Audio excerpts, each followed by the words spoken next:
बलूचिस्तान ने अपने आप को आज़ाद घोषित कर दिया है। नमस्कार, स्वागत है आपका हमारे यूट्यूब प्लेटफॉर्म पे। जैसा कि ये एक बहुत बड़ी न्यूज़ है जो कि इंटरनेशनल लेवल पर प्लस भारत के पर्सपेक्टिव में काफ़ी इम्पोर्टेंट न्यूज़ हो जाती है। इंडिया और पाकिस्तान का बंटवारा 1947 में किया गया था। उस समय जो बलूचिस्तान प्रांत था वो एक प्रिंसली स्टेट था। तो अंग्रेज़ों ने बलूचिस्तान से कहा था कि आप पाकिस्तान में मर्ज हो सकते हैं या इंडिया में मर्ज हो सकते हैं या आप इंडिपेंडेंस रह सकते हैं। तो वहाँ का जो किंग था उसने डिसाइड किया कि हम इंडिपेंडेंस रहना चाहते हैं। लेकिन पाकिस्तान की सरकार ने यानी 1948 में पाकिस्तान की सरकार ने मिलिट्री प्लस डिप्लोमेटिक तरीके से बलूचिस्तान को पाकिस्तान के कब्जे में ले लिया। तब से 1948 से लेकर के और कल तक बलूचिस्तान पाकिस्तान का एक इंटीग्रेट पार्ट था।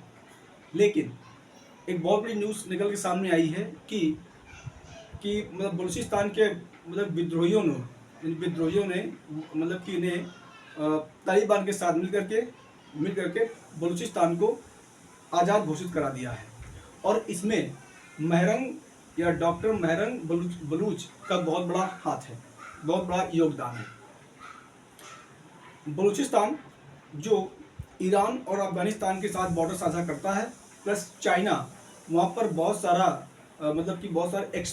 इन्वेस्टमेंट किया है, चाहे वो CPE हो यानी कि चाइना पाकिस्तान इकोनॉमिक कॉरिडोर या आपका ग्वादर बंदरगाह हो।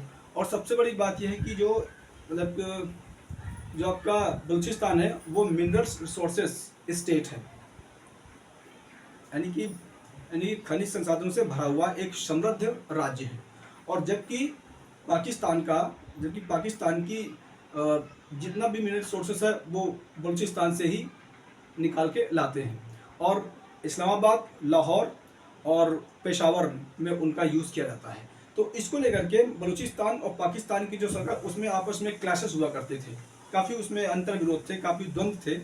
और इसी के साथ मतलब कि पाकिस्तान ने बलूचिस्तान के जो विद्रोही थे उनको समर्थन दे दिया। इस तरीके से मतलब बलूचिस्तानियों ने पाकिस्तान से मतलब कि बलूचिस्तान को आज़ाद करा दिया।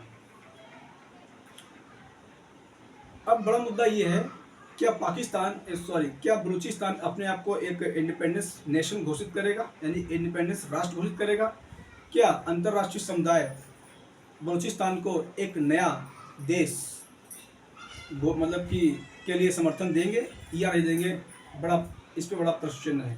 हालांकि यूनाइटेड नेशन इस पर क्या प्रतिक्रिया देता है, प्लस भारत इसके पर्सपेक्टिव में भारत इसको किस नज़र से देखता है, भारत इसको पॉलिटिकली देखता है या डिप्लोमेटिक देखता है या इसको स्ट्रेटेजिकली देखता है या जियो पॉलिटिक्स के अंदाज में देखता है, ये बड़ा फैक्टर होगा। लेकिन एक बात होता है कि बलूचिस्तान ने अपने आप को डिक्लेयर कर लिया है, मतलब इंडिपेंडेंस डिक्लेयर कर लिया है। अब बात करते हैं कि आखिरकार मतलब कि ये डॉक्टर महरंग बलूच कौन है। दरअसल इनका जन्म 1993 में हुआ था और ये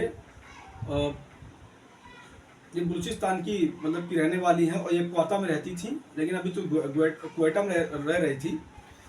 तो इनके फादर ने मतलब कि सन 2009 में प्रोटेस्ट करना स्टार्ट किया था। तो वहाँ की पाकिस्तानी आर्मी ने उनको मतलब कि अरेस्ट कर करके और किसी सीक्रेट जगह पर मतलब उनको कैद कर दिया था। लेकिन 2011 में उनकी मतलब कि वो मृत पाए जाते हैं। तो इसको लेकर के जो आंदोलन था वो काफ़ी उग्र होता चला गया और जो महरंग बलूच हैं उन्होंने इसको काफ़ी सक्रिय रूप से इस मूवमेंट को पूरे बलूचिस्तान तक, हर कोने तक पहुंचाया। और पहुंचाने के बाद में आज उनकी जो मेहनत थी, उनकी जो मतलब कि जो सेक्रीफाइस था, उनके फादर का जो त्याग था, उनके फादर का हार्ड वर्क था, वो आज काम आया और बलूचिस्तान एक इंडिपेंडेंस मतलब कि अपने आप को इंडिपेंडेंस घोषित कर लिया है। मतलब कि जो महरंग बलूच जो एक महिला है ने कल इंग्लिश में अपना इंटरव्यू दिया जिसमें उन्होंने अपनी स्पष्ट बात कह दी। अब इसको लेकर के पाकिस्तान क्या रिएक्शन होती है, ईरान इस पर क्या रिएक्शन देता है, चाइना इस पर क्या रिएक्शन देता है? क्या अगर बलूचिस्तान अपना कोई इंडिपेंडेंस नेशन घोषित करता है तो इससे बलूचिस्तान और चाइना के क्या रिश्ते सुधरेंगे या बिगड़ेंगे? ये आने वाले टाइम में डिसाइड होगा। और इससे भारत को फ़ायदा होगा या नुकसान होगा, ये आने वाले टाइम में मतलब साफ सारी पिक्चर क्लियर हो जाएगी। तो अभी देखना है कि क्या बलूचिस्तान अपने आप को इंडिपेंडेंस रख सकता है, क्योंकि पाकिस्तान, जो कि बलूचिस्तान मतलब पाकिस्तान का एक हिस्सा है, क्या पाकिस्तान की आर्मी या पाकिस्तान की सरकार ये चाहेगी कि बलूचिस्तान एक इंडिपेंडेंस नेशन बने? कि पाकिस्तान मानता है कि भारत ने मतलब कि जो बलूचिस्तान के जो मतलब कि उपद्रवी हैं, वहाँ के जो मतलब कि वहाँ के जो लड़ाका हैं, उनका मतलब कि समर्थन भारत कर रहा है, उनको वेपन्स प्लस मनी भारत दे रहा है, ऐसा एलिगेशन पाकिस्तान सरकार लगाती है।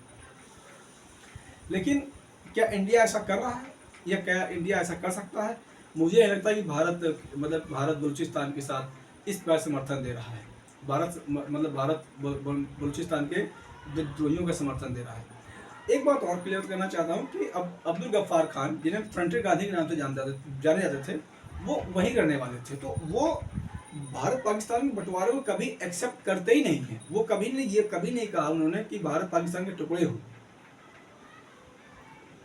उन्होंने तो ये कहा था कि भारत पाकिस्तान के टुकड़े ना होकर भारत पूरा अखंड भारत रहे, और अखंड भारत होने के साथ साथ हम भी उसमें कंट्रीब्यूशन करेंगे। हमने देश की आज़ादी की लड़ाई लड़ी है और लड़ाई में हम जीते हैं, और जीत वो दो टुकड़ों में बट के हमको मिलने जा रही है। ऐसा बंटवारे का मतलब फ्रंटियर गांधी ने जोरदार अपोज किया था और लाल कुर्ती मूवमेंट भी चलाया था। लेकिन उनका जो मूवमेंट, उनका जो योगदान, उनका जो त्याग, वो काम नहीं आया और 1947 को भारत दो टुकड़ों में बंट गया था। तो कहने का मतलब ये है कि अगर बलूचिस्तान को लगता है कि हमारी रिसोर्सेज को जो पाकिस्तानी सरकार एक्सप्लॉयटेशन कर रही है, तो ठीक किया। अगर पाकिस्तान की सरकार ने अगर बलूचिस्तान में अगर वहाँ पर डेवलपमेंट नहीं किया है, तो वहाँ विद्रोह होना है। आपने इलेक्ट्रिसिटी नहीं पहुंचाई, आपने एजुकेशन सिस्टम डेवलप नहीं किया, आपने हेल्थ नहीं डेवलप किया, आपने रोड एंड ट्रांसपोर्टेशन सेक्टर नहीं डेवलप किया, आपने एविएशन नहीं डेवलप किया। और जबकि पूरे पॉपुलेशन की 6% पॉपुलेशन रहती है बलूचिस्तान में, क्योंकि इतना वहाँ का बैकवर्ड इलाका है, वहाँ का इतना पिछड़ा इलाका है, और जबकि मिनरल से भरा हुआ इलाका है। और पाकिस्तान की जो सरकार है वो वहाँ से मिनरल्स को निकाल के इस्लामाबाद, लाहौर और पेशावर यहाँ डेवलपमेंट कर रही हैं। और बलूचिस्तान, खैबर पख्तून ये इलाके आज भी अंधकार में जी रहे हैं। आज भी यहाँ पर मतलब ना इंफ्रास्ट्रक्चर है, ना यहाँ पर एजुकेशन है, ना यहाँ पर हेल्थ है, ना इलेक्ट्रिसिटी है। तो पाकिस्तान को इस पर काम करना चाहिए था। अब बात देखिए आने वाले टाइम में क्या होता है। तो इस तरीके से हमारी वीडियो देखते रहिए। आप बहुत बहुत धन्यवाद। जय हिंद, वंदे मातरम।